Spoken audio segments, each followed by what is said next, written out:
Nagpahayag po to si Bronner at headline po yung mga kapahayag niya. Bronner, US Typhoon missile in Philippines can reach China.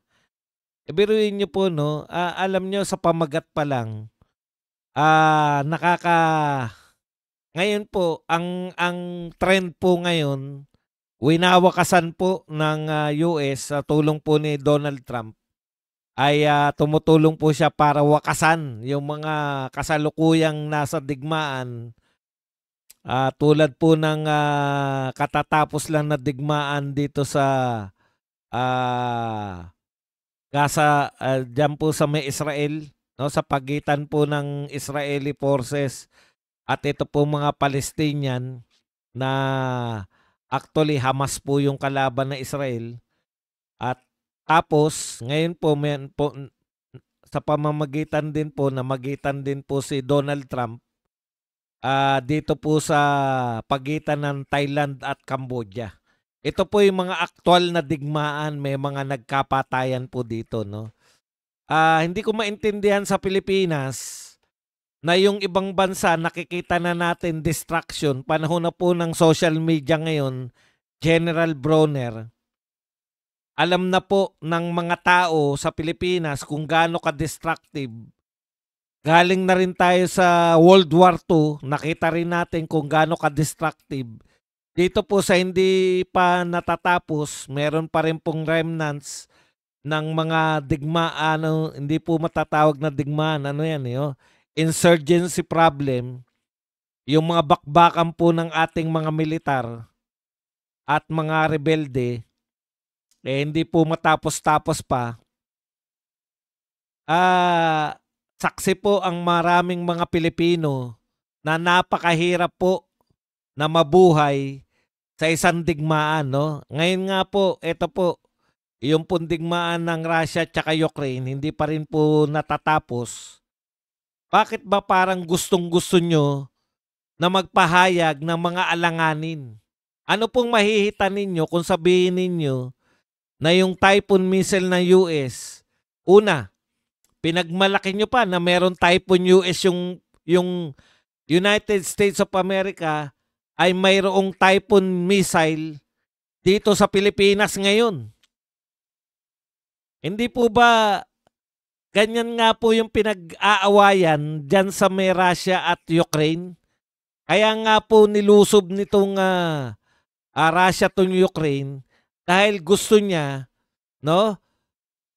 Ayaw niyang matuloy yung Ukraine ay maging bahagi ng NATO kasi threat na kapitbahay niya po eh. No? Ayaw niya pong pumayag na etong Ukraine ay maging NATO member at maging threat sa kanya. Superpower siya eh. Di po ba? Bakit po kayo naman dito, alam nyo na yung kasaysayan ng Russia at ng Ukraine, dapat umiiwas na tayo na maging panibagong Ukraine. Kayo naman, ang tapang po sa dakdakan.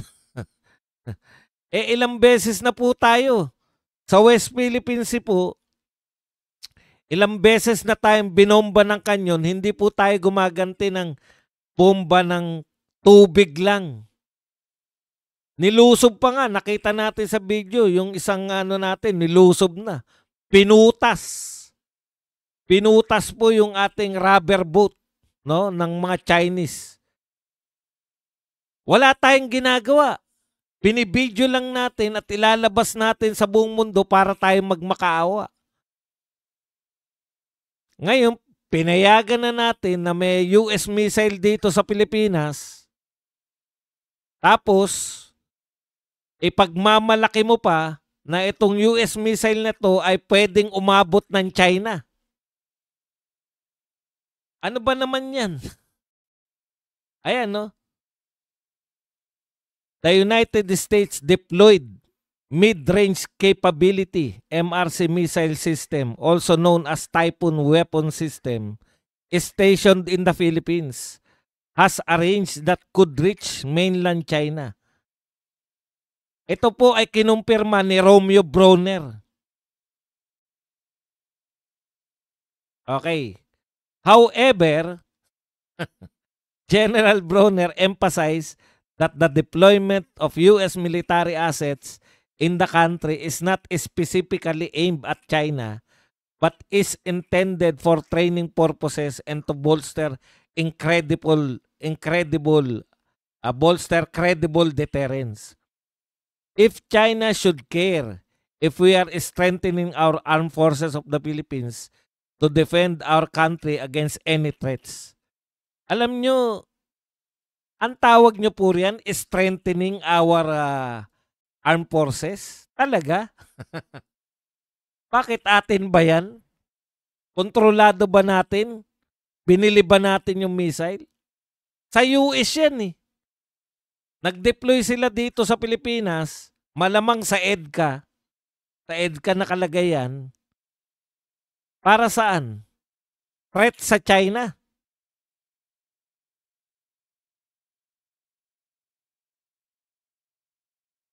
Hindi ko maintindihan kung bakit napakatapang natin sa mga salitaan eh. Kaya si Pulong pumalag eh. Yung pala ngayon sasabihin nyo, ginagamit lang yan. Matagal na po yan napapabalita na dinideployan tayo rito ng missile. Bakit yung gobyerno, kala ko ba sovereign tayo? Bakit tayo tumatanggap ng mga missile ng ibang bansa na nakatutok sa mga posible na lang maging kalaban na bansa? Wala naman, hindi naman tayo yung ano niyan eh. Ang pinoproteksyonan nila, Taiwan. Gagamitin tayo para proteksyonan yung Taiwan. Uto-uto kasi yung ano natin, yung gobyerno natin eh. Alam niyo po ba, kala nyo, magpa-eleksyon kayo rito. Tanungin niyo yung mga Pilipino, gusto nyo ba maggera sa China? Alam ko po, maka-Amerikano yung utak ng mga Pilipino.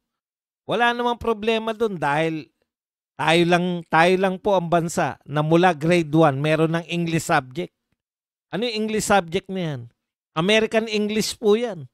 Hindi po yan British English, hindi po yan ibang English, American English. Ganun po tayo katindi. Ang tanong, tinanggap na natin yun, di ba? Tanggap na po yun. Mula grade 1, meron tayong English. Bakit wala tayong Mandarin? Bakit wala tayong Japanese? Di ba? Maka-Amerikano na tayo eh. Pero wag naman, pati yung culture natin, sakop na ng Amerika, wag naman tayong maglagay dito ng mga missile na pwedeng punteryahin tayo ng kaibigan. Dapat ang turing natin sa China eh. Ngayon lang ako nakakita ng kaibigan na magpapalagay ka ng missile para itutok sa kaibigan mo. O, tanungin mo yung mga yan. Ano ba tayo ng China? Kaaway o kaibigan? Kaibigan. Officially, hindi natin kaaway ang China. Bakit tayo pumapayag na meron ditong mga bansa na nagtitirik ng mga missile na nakatutok sa China?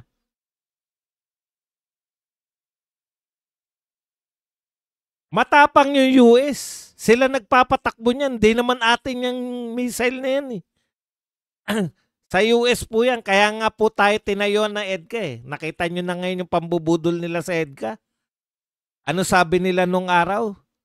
Pag may sakuna, makakatulong ang EDCA. Putyan, dami ng sakuna. Wala akong nakitang Amerikano eh. Ilan lindol po ang dumating? May nakita ba kayong Amerikano dyan sa mga lindolan na yan? Ngayon, pumuputok po yung mga bulkan. May mga Amerikano po ba dyan? Pinagluloko nyo yung mga Pilipino. Budol talaga to lahat ng ginagawa sa atin. Panay pambubudol.